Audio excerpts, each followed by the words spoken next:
Yan, mga idol. Good morning. Good morning mga idol. Welcome pong muli sa ating channel. Ito pong muli ang inyong lingkod, si Boyet, ay muling bumabati ng isang magandang umaga. Mga idol, tamang kayong panig ng ating bansa naroon, Mapaluson, Visaya at Mindanao, ay binabati ko kayo ng isang magandang umaga. At kung kayo man ay nasa ibayong dagat, binabati ko kayo ng isang magandang araw. Kung araw sa inyo, magandang gabi. Kung gabi naman sa lugar nyo. Pero mga idol, shoutout muna sa ating mga subscriber dyan. Gayun din sa ating mga follower at sa ating mga viewer. At siyempre mga idol, ang paksa ng ating tatalakayin, sana'y samahan nyo ako sa maikling sandali itong ating programa para may makasama ako sa buong panahon ng video ito. Alam niyo mga idol, ang tatalakayin natin sa programa natin ito ay may kaugnayan ito doon sa napanood nating video sa kapwa nating vlogger na ang kanyang paksa naman ay tungkol sa pangyayari nung naganap na binuli at inaresto na ng mga kinaukulang pulis itong si Dato Adlaw, na yung kanyang pinaka headquarters o yung ano niya pinasok na at inaresto silang lahat. Ayon dito sa ating vlogger na idol, ito daw si Dato Adlaw at yung kanya mga tao ay meron di umanong agimat o yung tinatawag na anting-anting. At ang naging tanong niya sa mga viewer o kung kanino pa man na nakakapanood ng kanyang video, ang tanong niya kung yun daw ba sakaling ginamit nila sa ginawang pag-aresto sa kanila ay gagana daw ba o uubra. Ang tatalakayin natin dyan, depende. Ang sagot ko dyan, depende sa klase ng kanilang anting-anting o yung sinasabing agimat. Dahil dalawang uri po yung agimat o yung anting-anting na sinasabi at dinadala ng sino mang nagkataglay nito. Una, kung ang kanilang taglay ay sa kabutihan at gagamitin nila ito sa masama, may peligro na hindi sila depensahan nito. Dahil kasi yung kanilang para sa kabutihan Ngayon, inaaresto sila dahil nakagawa sila ng nakalabag sa batas. Tapos gagamitin nila ito, lalaban sila sa ating mga kinaukulang kapulisan o sino pa man yung umaresto sa kanila, baka hindi sila depensahan. Dahil ang ating mga batas nasa panig ng katuwiran. O, di ba? Tama. Ngayon, kung ang kanilang taglay ay sa kademonyohan, nabanggit ko na nga, dalawang uri yan, isang sa masama at isang sa mabuti.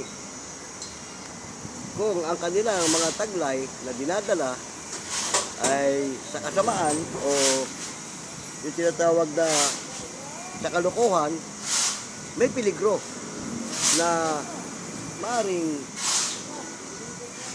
may laban sila at baka yung ating mga kapulisan na umaresto sa kanila, baka yon ang madisgrasya. Good morning, sir. Morning. Dahil nga kasi, okay. No problem. Basta wag ng buong katawan. Pero mga idol, tuloy natin ang ating paksa. Nabanggit ko na nga kung ang kanilang dinadala o taglay sa kademonyohan ay malamang magwagi sila. Malamang na masawi ang ating mga kapulisan. Dahil, siyempre, yun ang target talaga ng Diablo. Oo, manatili ang kasamaan. Pero sa tingin ko, yung kanilang dinadala o yung kanilang taglay na di umano sinasabing agimat o anting-anting, ayun siguro sa kabutihan yon. At kaya lang nila nagamit sa hindi maganda dahil nga yung ginawa nilang panginyikil o pang-extortion sa mga tao. Doon sila nagkamali. At marahil napagtanto nila na mali yung kanilang ginawa. Kaya nung arestuin sila ng mga pulis, hindi na sila gumawa ng anumang hakbang. Dahil alam din nila na makalalabag ito sa kanilang dinadala. Ganon mga idol, ang advice ko doon sa ang sagot ko doon sa nagtanong. Oo. Kasi kung yun, ang taglay nila ay sa kasamaan, aba, hindi papayag yun na basta-basta mo aarestuin, lalaban yun. Papalag yun, lalo't armado rin sila. O, di ba? Yun, siguro napagtanto nung kanilang pinuno, huwag natin gamitin to dahil mga pulis yan eh. Oo, hindi ito sa kasamaan eh. Kaya hindi na sila pumalag at nagpa-aresto sila. Tama lang yung ginawa nila. Oo, dahil nasa panig ng katiwiran yung ating mga kapulisan. At tungkulin nila yun na arestuhin yung mga dapat arestuhin. Di ba? Tama? Ngayon, dito naman sa mga ibang nag-comment na ang sabi, kahit daw anong uri yan ng anting-anting o agimat, gagana yan sa oras ng pangangailangan. Tama yun, gagana yun kung hindi sa masama mo gagamitin. Eh, ang umaaresto sa iyo ay nasa panig ng kabutihan, mga pulis. Oh. At alam niyo naman, ang mga pulis, bahagi ng gobyerno natin yan. Nagpapatupad yan ng batas para doon sa mga nagkasala. Di ba? Tama? So, sabihin natin totoo, gagana yun, ba't hindi? Pero, may peligro pa rin sila dahil hindi yung papanig sa kanila yung anuman ang taglay nila na nasa panig ng katuwiran o kabutihan. Siyempre, mas papanig yun doon sa mga dapat panigan. Kagaya ng mga pulis, nasa panig sila ng katuwiran. O, diba? Inaaresto yung mga nakagawa ng kasalanan eh. O, diba? Pero kung sa kademonyohan yung taglay nila, ay wala magagawa pulis doon. O, wala. Hindi nila kayang lupigin yun. Dahil kasi kung sa kademonyohan yung taglay nila, yun ang gusto ng Diablo eh. At mananaig sila ron. Diablo tutulong sa kanila. Dahil alam nyo naman, siyempre, ang Diablo nasa panig ng kasamaan. O, ang mga pulis nasa panig ng kabutihan. Kaya, kung Diablo ang taglay nila, mananaig ang Diablo ron. Wala magagawa pulis doon. Kaya yun ang sagot ko doon sa nagtatanong kung yun daw bang ano nila, kung gagana o hindi. Depende sa kanilang taglay. Kung nasa panig ng katiwiran yung kanilang taglay at nasa panig din ng katiwiran yung aaresto, hindi sila susuportahan anuman ang kanilang taglay. Oo. Pero kung nasa panig ng kademonyohan yung taglay nila, walang magagawa yung pulis doon. Oo. Kasi nakikita natin, marami tayong napapanood sa YouTube na may mga agimat o anting-anting na talaga namang hindi kayang putukan ng baril. Pumutok man yung baril, hindi sila kayang tablan. Diba? Yun ang mga nasa panig ng Diablo. Kasi ang gusto ng Diablo talaga karahasan eh. Oo, karahasan. Kaya nga yan Diablo, yan ang number 1 mandaraya sa tao. Kaya nakakagawa ng kasalanan ang tao dahil sa kanila. Kaya yon ang sagot ko doon sa nagtanong na kapwa natin vlogger doon sa kanyang content. Idol, yung content mo na napanood ko, yung ibang mga nag-comment sa video mo, meron may tama, meron ding may mali. Hindi lahat ng gamit o yung tinatawag na agimat o anting-anting, iisang klase. Hindi, dalawang klase yan. Kasi, pag nasa panig ng kasamaan yan, susuporta sa kanila yan. Yung kanilang taglay. Pero kung nasa panig ng katuwiran at kaliwanagan, yung kanilang taglay, hindi sila susuportahan nun. Masasawi sila. Kumbaga, iiwanan sila nun eh. Iiwanan sila. Hindi yung sasama sa kanila. Bakit? Ay, yung umaares sa kanila, nasa panig ng katuwiran eh. Nasa pamahalaan eh. Gobyerno eh. Hindi ka naman siguro aarestuhin kung wala kang ginawang masama. Di ba? Marahil, nagamit ka nila sa hindi maganda yung kanilang taglay at mapagtanto nila na inaaresto na sila, hindi na nila kailangan gamitin pa o sukdulan na gamitin sa kasamaan. Dahil alam nila, mabibigo din sila. Di ba? Kasi hindi sila sasamahan nun, mga idol. Tandaan nyo, ano mong uri ang taglay mo, kasamaan man yan o kabutihan, sa oras ng pangangailangan, gumagana yan. Depende sa sistema. Kung halimbawa, ang taglay mo nasa panig ng kasamaan, gagana yan. Dahil yun ang gusto ng diablo eh. Gamitin mo siya ng gamitin sa ganun. Di ba? Pero kung sa panig ng katuwiran yan, at sama-sama mo gagamitin, magtatampo yan, idol. Kasi ayaw niya nun. Ayaw niya. Baka sa primero magamit mo siya, pero sa susunod, iwanan ka na yan. Kasi ayaw niya ng ganun. Yan ang masasabi ko lang doon sa nagtatanong na kapwa natin content creator.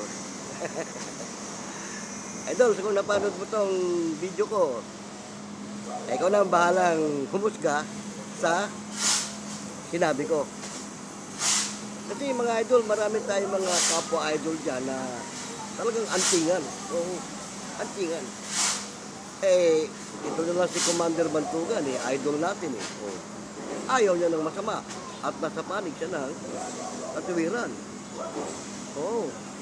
Hindi niya ginagamit sa masama yung kanya at saka tumutulong talaga siya sa mga nangangailangan ng tulong. Marami tayong mga idol dyan na may taglay na kung ano pa man. At nakikita natin yan. Nakahayag na ngayon yan sa mga YouTube, social media, at ipinapakita na nila yung kanilang tinatawag na galing. Di ba? Yun. Kaya nga, tayo nagkukwentuhan lang naman. Salamat ng marami. At kahit yung may kisundaling ito, sinamahan nyo ako. Tuloy pa natin. Meron pa ako ikukwento sa inyo. Kung matatandaan nyo, noong panahon ni Nardong Putik. Ang nagbigay kay Nardong Putik ng gamit, yung matanda, nasa kabutihan yung taglay niya. Noong primero, nagagamit niya pa to sa mabuti. Nasawata niya yung mga gumagawa ng masama. Kaya lang, nung bandang huli, parang naabuso na yung kanyang gamit. Nagagamit na rin niya kung minsan sa hindi maganda at inilalagay na niya ang batas sa kanyang kamay. Pumapatay na rin siya, which is hindi naman dapat. Kung tunay kang kapanalig ng ating batas, ano man ang taglay mo, pag nasa kote mo, turnover mo sa batas. Kung vigilante ka, kung gusto mo maging vigilante, huwag mong ilagay yung batas sa kamay mo dahil you are not allowed person para sa ganyan. Although tumutulong ka, vigilante nga eh. Yun, kaso nung bandang uli, hindi ganun ang ginagawa niya. Tapos nagkaroon siya ng grupo. Yun. Pero kung ginamit na niya sa tama yun, hindi siya masasawi. Kasi nung bandang uli, kalaban niya, batas na eh. Di ba? Nanting na siya. Tandaan niyo mga idol, ano man ang dinadala mo sa sarili mo, hanggat hindi mo yung ginagamit sa masama, mananatili sa iyo yan. At tama yung comment ng iba, sa oras ng kagipitan, gagana yan. Isasalba ka niyan. Pero pag naabuso mo siya at nagamit mo na sa hindi maganda, iiwanan ka niyan. So, iwanan ka. At yan, hindi na nanatili sa kanino man kung hindi marunong magdala. Sabi nga nung ni Tata Ando, meron akong nakaharap na matanda siyang antingan. Oo, talagang hari siya ng mga anting-anting. Nagpapaderby yun. At yun, pagka nagpaderby, nagyabang ka, tatanggalan ka ng gamit. Ano man ang taglay mo. Itlog lang ang katapat ng taglay mo. Ano man ang taglay mo. Kapag inispekitik yung itlog, tapos binayo sa mesa at nabasag, nadurog, tapos ka. Lanos lahat ng taglay mo at pati ikaw na may-ari ng taglay, higa ka ng banig. Ganun siya. Pero sabi niya, ang gamit, magaling. Kung magaling kang mag-alaga. Pero kung pabayak at burara ka, abusado ka, iiwanan ka niyan. Lalo ang taglay mo ay sa panig ng katuwiran o kaliwanagan. Kaya sabi nga niya sa kanya ko natutunan yan, 2 uri. Ngayon, ang taglay mo kasamaan, go! Para doon yun Pero magagamit mo rin yun sa kabutihan. Magagamit mo rin. Kasi, ang diablo nga, mandaraya, di ba? Gumagawa ng mabuti. Para maakit yung dapat niyang akitin. Pero mostly, ang diablo, makasamaan. Kaya nga hinasik sa lupa yan.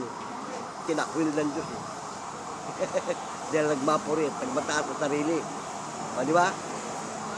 Ganoon. Pero kahit nakasamaan yung taglay mo, sa diablo man yan, magagamit mo yan sa mabuti. Magagamit mo. At kung maka-encounter ka ng kapwa mo meron, at nakikita na ginagamit mo sa mabuti yan, alam din naman yan ng mga meron So, yun ang sinabi ni Tata Ando nung bata-bata pa ako nun kaharap kami nun Pero wala na siya ngayon. Maging si Tandang Morales na nakasama ko, yun din ang sinabi niya. Na kung sa mabuti, gamitin mo sa mabuti. Kahit na sa masama yan, kung kinakailangan, may nangangailangan ng tulong, gamitin mo. Meron namang may taglay na yung tinatawag na kaliwat kanan. Kagaya nun, si Tandang Morales. Ang taglay nun, kaliwat kanan. Sa masama sa mabuti siya. Ayun, kinukwento nga niya Pag wala siyang pera, makikipag-gusto sa kalabaw. Hindi kanyang kalabaw yun ibibili niya. Yun naman, mga nakalipas na yun, wala na rin sila pareho ngayon. Wala na rin yung matandang yun Taglay nung kaliwat kanan. Yun nga, pag ang taglay ng isang tao, kaliwat kanan, yun ang mabigat kalaban. Hindi mo kayang siplakin yun. Kasi kaliwat kanan yung taglay niya Pag sa masama, gagamitin niya yung kaliwa. Pag sa mabuti, gagamitin niya yung kanan. Pagkasabi nga niya, pag meron siyang gagamutin, meron siyang tutulungan. Noong panahon daw di ba, kasagsagan sa Mindanao nung araw, pakpakan dyan. Tika Mindanao yun Tumutulong siya sa mga militar. Yung hindi kayang pasukin ng military. Pinapasok niya yun. Bago niya papasukin ng military, nauna muna siya. Ganon. Ginagamit niya yung kanan kapag gusto niyang tumulong. Pero pag nagipit daw siya at kailangan niya ng ginagamit niya yung kaliwa. Yung mga ganong klase ng mga antingan, merap kalaban yun. Kaliwat kanan yun Sabi nga, ang kapangyarihan ng itaas, kanan. Kapangyarihan ng diablo, kaliwa. Yun. Kaya, pero bira ang taong merong ganun taglay. 2 lang ang nakilala kong meron yan. Yung nga si Tandang Morales at saka si Tata Ando. Tatando, matindi yun. Ano man ang taglay mo, itlog lang. Yung itlog na sariwa, yun lang ang katapat. Kapag nagalit siya sa iyo yun, nagmayabang ka sa taglay mo, tatanggalan ka niya ng gamit. Dahil sasabihin niya, hindi ka karapat-dapat magdala niyan. Diba? Wawarningan ka muna. Kagaya nung napanood namin, nanood ako ng derby nun eh. Merong nagmayabang. Isipin mo, yung medalyon niya eh, lumilipad eh. At sabi niya pa eh, pag may nakapagpabagsak yan, sasaludo ako, luludo ako sa kanya. Sabi sa kanya ni Tatando, huwag mong gawin yan. Huwag mong pagkalandakan yan kung ano man yan. Sige, itabi mo na yan. Ay, hindi, sabi niya, sa kalipunang ito, titignan ko kung sino ang makakapagpabagsak niyan. Inulit pa, yung Tatando. Na, okay na, nakita na ng lahat. Na yung medalyon mo, yung mabisa, magaling. Eh, makulit pa rin. Simple lang ang ginawa ni Tatando. Alam mo kung ano? Sabi doon sa asawa, Bining, tingin mo nga ako ng itlog. Pag yun humingi ng itlog, ay hindi alam ng tao na yun ang technique niya. Binigyan ng itlog. Hinipan yung itlog. Dinayo sa lamesa. Gano'n yung sa lamesa. Pag gano'n sa lamesa, laglag yung lagapak yung medalyon. Umuusok. Tapos tinanong siya, ano sa palagay mo? Gagana pa ba yan? Hawakan mo. Kung hawakan niya, abo. Abo. Hindi niya madampot. Abo na. Oh, isipin mo, ganun katindi. Tapos, may konti, bigla siyang napaupo. Nawalan siya ng lakas. Napahiga siya, hindi na siya makabangon. Sabi sa kanya, kamamatayan mo na yan. Nagmakaawa. Kung hindi nagmakaawa, sabi niya, kamamatayan mo na yan. Nagmakaawa sa kanya. Sabi niya, Beno, bibigyan kita ng lakas para makauwi ka. Pero wag mo nang asahan yung taglay mo. Hindi ko na ibabalik. Binigyan lang siya ng lakas para makauwi. Hindi natapos yung derby na yun. Nawala agad siya sa lamesa, pinauwi siya. Doon namangha lahat. Sabi niya, sabi niya, kaya ako nagpapaderby. Gusto ko masuri kung sino ang marunong magdala. Hindi marunong magdala yon, huwag kayong gagaya din. Abusadong tao yon. Ganon, yun, matindi yun. Ay, yung abusado nga sa kanila eh. Yung bayaw ko, amain niya yun, Tatando. Sabi ng Tatando, pupunta sila sa Teresa eh. Meron kasing barakero doon na may taglay din eh, ng babarako. Sabi ni Tatando, Minong, mauna ka na ron, tayin mo ako. Eh, si Tatando, kumakain pa doon sa mga biyanang ko. May medalyon yun, may medalyon siya na mata. Nung pati ng biyanang kong babae yun, sabi sa kanya, kapatid niya yun, Tatando. Ando, bakit ba naman yung kwintas mo na yan eh? Napakalaki ng mata. Kumindat sa kanya yung kwintas. Oh, yung mata nung medalyon, kumindat. Sabi nung si Tatando, Teta, huwag mong pakialaman yan, baka titigan ka niya, malusaw ka dyan. Pag-isipin mo yun? Ganon. Sabihin tayo ni Kuya Menong, nung bayaw ko, sige, mauna na ako, alis na. Imagine, umalis yung bayaw ko ng mga alas 9. O, alas 9. Nang tanghali, maga pala. So, nung after 1 hour na nakaalis na siya, sabi niya sa biyanan ko, Teta, lakad na ako. Baka inaantay na ako ni Menong. Pero, sigurado mauna pa ako sa kanya. Di, labas, kalsada, tapos maraming jeep eh. Diyan Pasig. Pagdaan ng jeep, hindi man lang namin siya nakita sumakay sa jeep, naglakad lang siya. Mamayang konti, paglingon namin, wala na siya. Malaking kanto dating, di ba? Ganun katindi yun. Alam mo, nung bumalik yung bayo ko, nagkwento. Sabi niya, may isang oras na ako nakaalis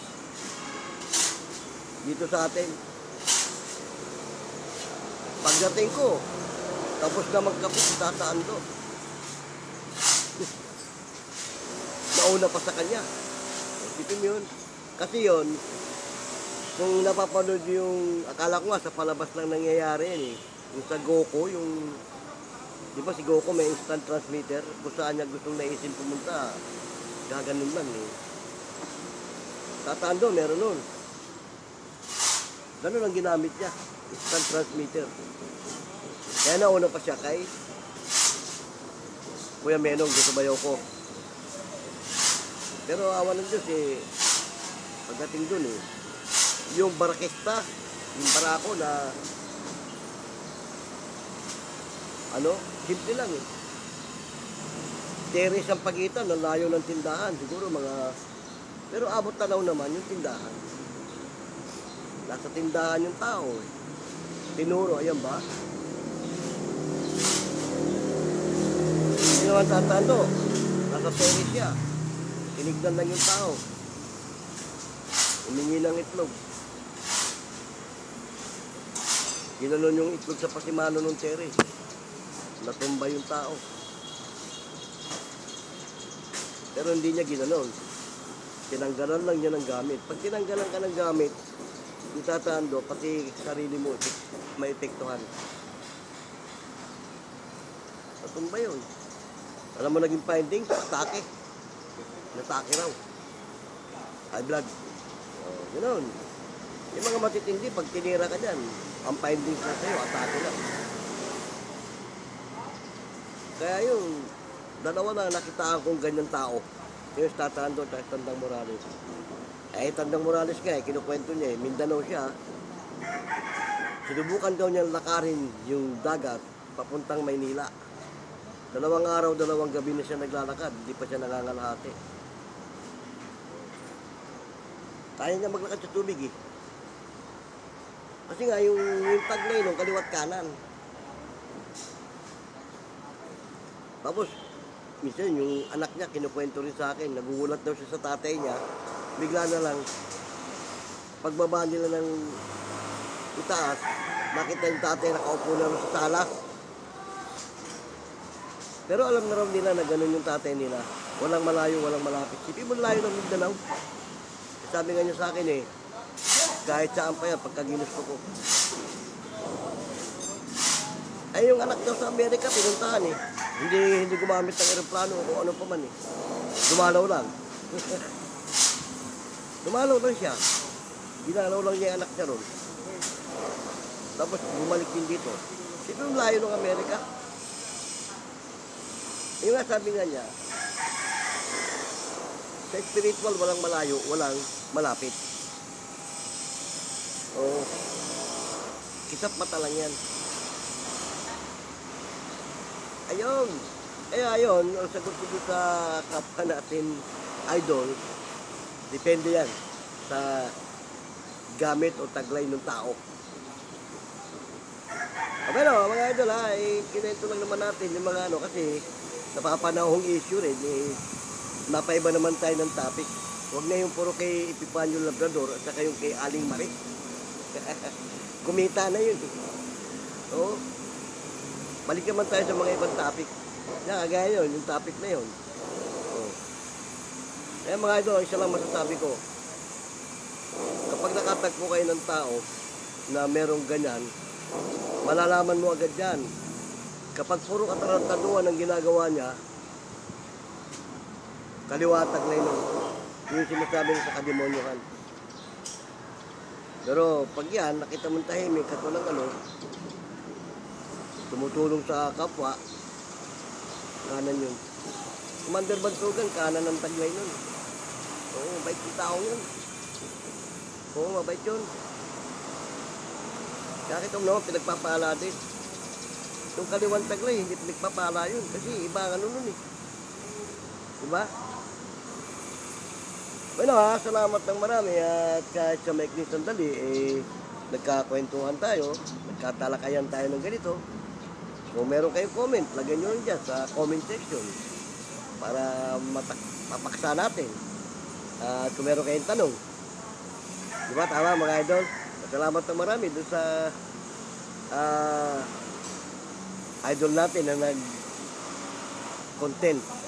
Sinagot ko na yung tanong mo, idol, dito rin sa video. Pero nag-comment na ako doon sa comment section mo, di ba? Sinusugan ko lang yung ano mo para mas malinaw sa ikaw kaunawa ng iba nating idol na nakakapanood. Di ba tama?